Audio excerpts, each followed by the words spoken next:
आज आंतरराष्ट्रीय महिला दिन अख्ख्या जगभरात मोठ्या सन्मानानं साजरा केला जातो आहे. जिजाऊंच्या लेकीचा आणि कर्तृत्ववान महिलांचा सन्मान करण्याचा एक प्रातिनिधिक दिवस म्हणून हा साजरा अख्ख्या जगभर केला जातो आहे.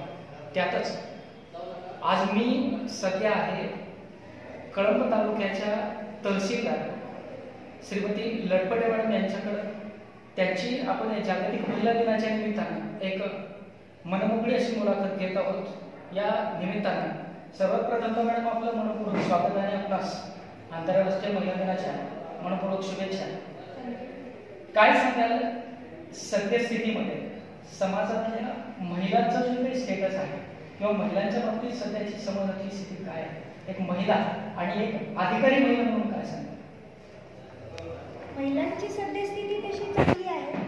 महिलांनी स्वतः शिक्षण झालेलं असल्यावर एकतर त्यांनी स्वतः निर्णय घेतला पाहिजे आणि आपण घेतलेल्या निर्णयावर ठाम राहिलं पाहिजे. म्हणजे मग त्यांची मानसिक विचंबना होणार नाही.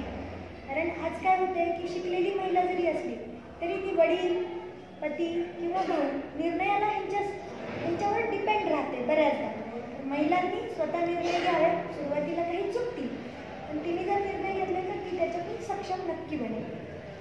निश्चितपणानं महिलांनी स्वतःच्या सक्षमतेकडे लक्ष देण्याच्या गरजेकडे लक्ष मॅडमने आत्ता भेटलेलं आहे.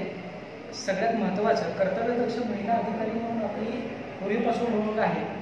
प्रशासकीय अधिकारी म्हणून आपला प्रवास कधी सुरू झाला ते आजपर्यंत आपण कळंब तालुक्याच्या किंवा कळंब वाशी तालुक्याच्या उपविभागीय अधिकारी म्हणून प्रभारी पदभार आपण सांभाळताय.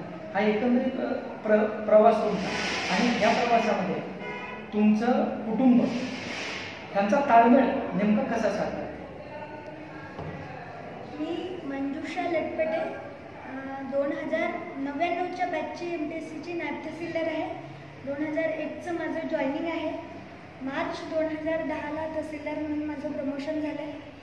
मी जिल्हाधिकारी कार्यालय लातूर, तहसीलदार जिंतूर, त्याच्यानंतर तहसीलदार रेणापूर म्हणून काम केलेलं आहे. मध्ये 1.5 वर्ष मी जिल्हाधिकारी कार्यालयात ADSO म्हणून पण काम केलेलं आहे. कौटुंबिक पार्श्वभूमी म्हणाल तर माझे पती प्रकाश जायब आहे.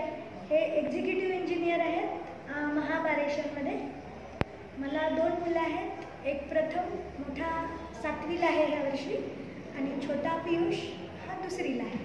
दोघेही मुलं लातूरला पोद्दार इंटरनॅशनल स्कूलमध्ये शिकतात.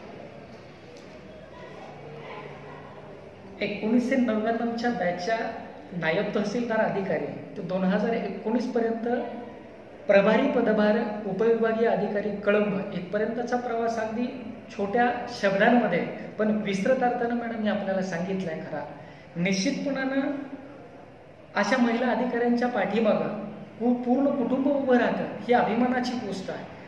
समाजामध्ये असं म्हटलं जातं की पुरुषाच्या यशाच्या पाठीमागे त्याच्या घरातल्या महिलेचा खूप मोठा हातभार असतो, तो पडद्यामागून. मात्र इथं चित्र आपल्याला उलटं पाहायला मिळतंय. माननीय तहसीलदार यांचे पती एक्झिक्युटिव्ह इंजिनियर म्हणून काम करतात आणि अप्रत्यक्ष त्यांच्या या शासकीय सेवेला त्यांचा मोठा पाठबळ असलेला आपल्याला पाहायला मिळतं. मॅडम, महत्त्वाची बाब, तुम्ही प्रशासकीय अधिकारी म्हणून 1999 पासून काम करता आहात. आता आपण सांगितलं 2001 पासून काम करता आहात. या प्रशासकीय सेवेमध्ये समाजातल्या वेगवेगळ्या स्तरातील लोकांचं, राजकीय नेते असतील त्यांचा दबाव असेल, सामान्य लोकांचे जिव्हाळ्याचे प्रश्न असतील, या प्रश्नाचा आणि राजकीय पुढाऱ्यांचा दबाव यांच्यामधून प्रशासकीय सेवेत तुमची सेवा नेमकं कशी बजावतात? राजकीय लोकांना त्यांच्याकडे जर काही लोक गेले तर नेत्यांना आम्हाला काम सांगणं भाग आहे. पण माझी भूमिका अशी असते की मी त्या नेत्यांना अगोदर काय काम आहे किंवा ते होऊ शकतं का नाही हे मी स्पष्ट शब्दात समजावून सांगते. आणि बऱ्याचदा नेत्यांची मानसिकता समजून घेण्याची असते. काय होतं, त्यांना रॉंग फिडिंग झालेलं असतं की हे काम असं झालं पाहिजे. त्यांना जर अधिकाऱ्यांनी व्यवस्थित सांगितलं तर नेते ऐकतात, असा माझा स्वतःचा अनुभव आहे. अजून तरी कधी माझ्यावर राजकीय दबाव असा फारसा आलेला नाही की हे काम असं झालं पाहिजे.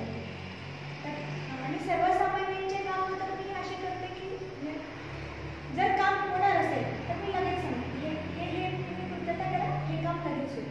आणि जर होणार नसेल तर माझा स्वभाव स्पष्टवक्ती अधिकारी आहे.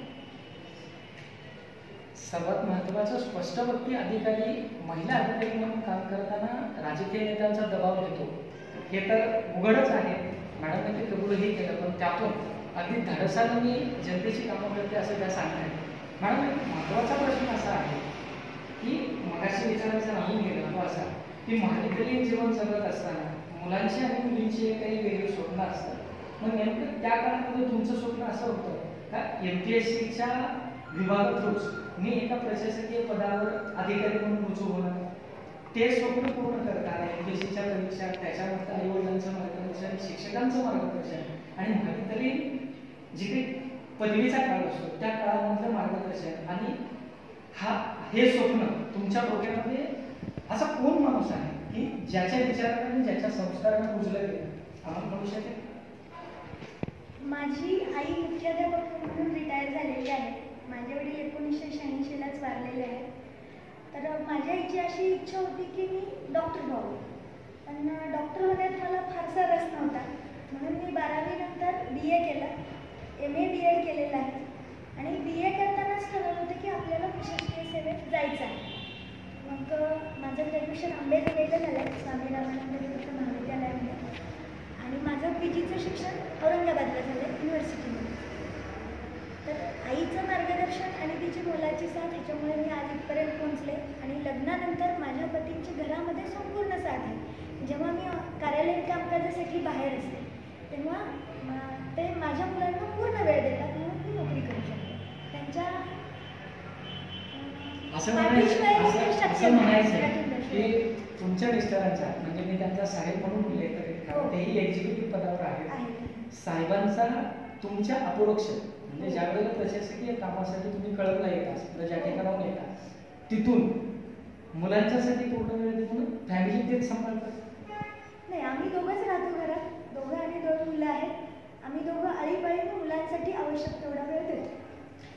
निश्चितपणानं प्रशासकीय उच्चपदस्थ अधिकारी आणि कुटुंबातली एक आई म्हणून होणारी कसरत प्रत्येक महिलेला तर करावीच लागते आहे, पण काहीच महिलांची कसरत ही वाखाणण्याजोगी असते, नाव घेण्याचं सारखी असते किंवा अधोरेखित करण्यासारखी असते.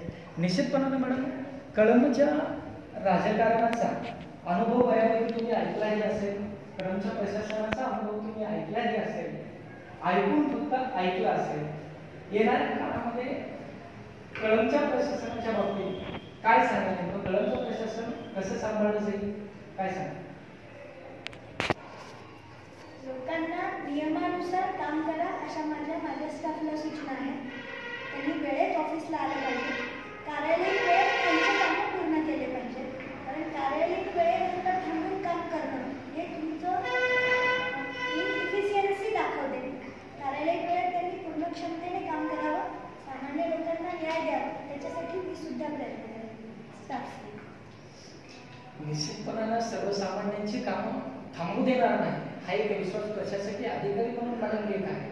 निश्चितपणानं आंतरराष्ट्रीय महिला दिनाच्या निमित्तानं महिला म्हणून त्यांची मुलाखत देत असताना काही गोष्टी प्रकर्षानं जाणवतात.